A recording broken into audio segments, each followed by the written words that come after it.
Hello everyone, you are watching at Plus Home Tutor. Today in this session of Indian Polity and Constitution, we will study Article 14. तो शुरू करते हैं बिना किसी देरी किए। जैसा कि आपको पता होगा, भारतीय संविधान यानी इंडियन कॉन्स्टिट्यूशन के अंतर्गत 22 पार्ट आते हैं। यहाँ हम थर्ड पार्ट के बारे में पढ़ रहे हैं जो कि फंडामेंटल राइट्स से रिलेटेड है। और फंडामेंटल राइट्स के अंतर्गत भी 6 राइट्स आते हैं।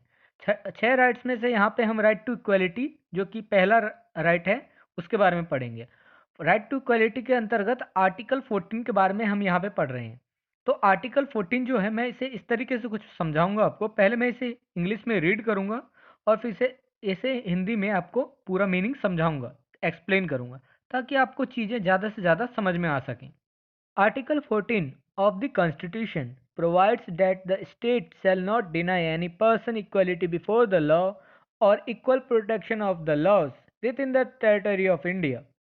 संविधान के अनुच्छेद 14 में यह प्रावधान है कि सरकार भारत के क्षेत्र में किसी भी व्यक्ति को कानून के समक्ष समानता या कानूनों के समान संरक्षण से वंचित नहीं करेगा।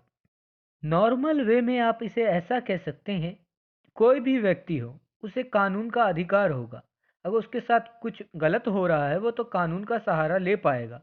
उसको कोर्ट में इक्वल राइट होगा कानून के समक्ष अपनी बात रखने का।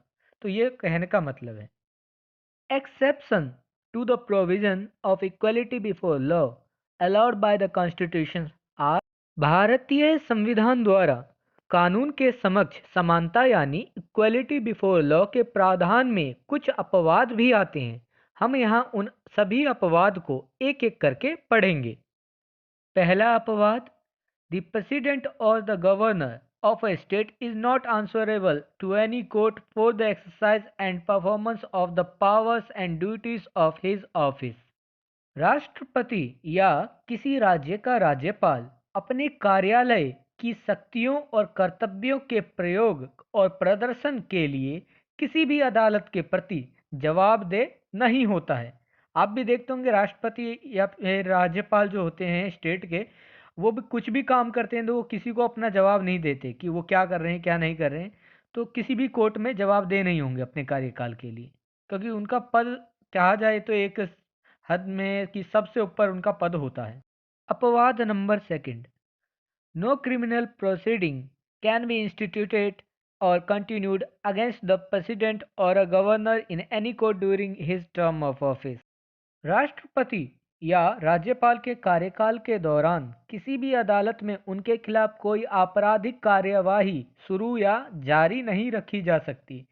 जारी नहीं रखी जा सकती का मतलब कि उन पर पहले से ही कोई आपराधिक कार्यवाही चल रही है तो राष्ट्रपति या राज्यपाल बनने के बाद उस कार्यवाही को समाप्त कर दिया जाएगा।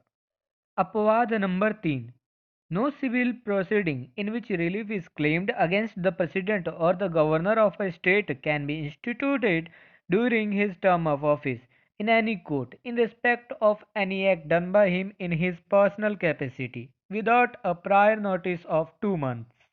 कोई भी सिविल प्रोसीडिंग यानी नागरिक कार्यवाही जिसमें राष्ट्रपति या किसी राज्य के राज्यपाल के खिलाफ राहत यानी रिलीफ देने का दावा किया जाता है, तब उनके द्वारा अपनी व्यक्तिगत क्षमता में किए गए किसी भी ऐसे कार्य के संबंध में किसी भी अदालत में 2 महीने से पहले सूचना के बिना कार्यवाही शुरू नहीं किया जा सकता और जब तक कार्यकाल चलता रहेगा वो इन अधिकारों का लाभ ले पाएंगे। देखिए जो पॉइंट नंबर 4 है इसमें कोई अपवाद नहीं है, बस आपको ये पॉइंट नोट करके रखना है ताकि आपका आगे समझने में ज़्यादा आसानी हो सके चीज़ों को। तो पहले इंग्लिश में पढ़ देता हूँ इसे मैं। The immunities given to government and governor and president do not bar impeachment proceeding against the president, and the second one is suits or other appropriate proceeding against the government of India or the government of a state.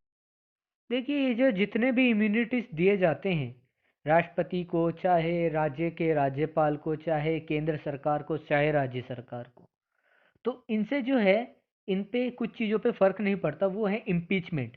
जब राष्ट्रपति को पद से हटाना होता है, जब वो कॉन्स्टिट्यूशन के अवहेलना कर देते हैं कॉन्स्टिट्यूशन का, तब राष्ट्रपति को पद से हटाने के लिए इम्पीचमेंट का इस्तेमाल किया जाता है। तो इन सब चीज़ों पे इम्यूनिटीज का कोई फर्क नहीं पड़ेगा, इम्पीचमेंट रहेगा। और सूट्स पे कोई फर्क नहीं पड़ेगा, केंद्र सरकार या राज्य सरकार के खिलाफ सूट्स जो है करने का, उसका इस पे कोई नहीं फर्क पड़ेगा। आप सूट्स के बारे में सर्च करके देख सकते हैं, मैं इस पे वीडियो बना दूंगा अलग से। तो इन सब चीज़ों पे कोई फर्क नहीं पड़ता इन सब बातों का, बस इस पॉइंट में बस इतना ही लिखा गया है। अपवाद number 5, exceptions acknowledged by the Committee of Nations in every civilized country in favor of foreign sovereign and ambassadors।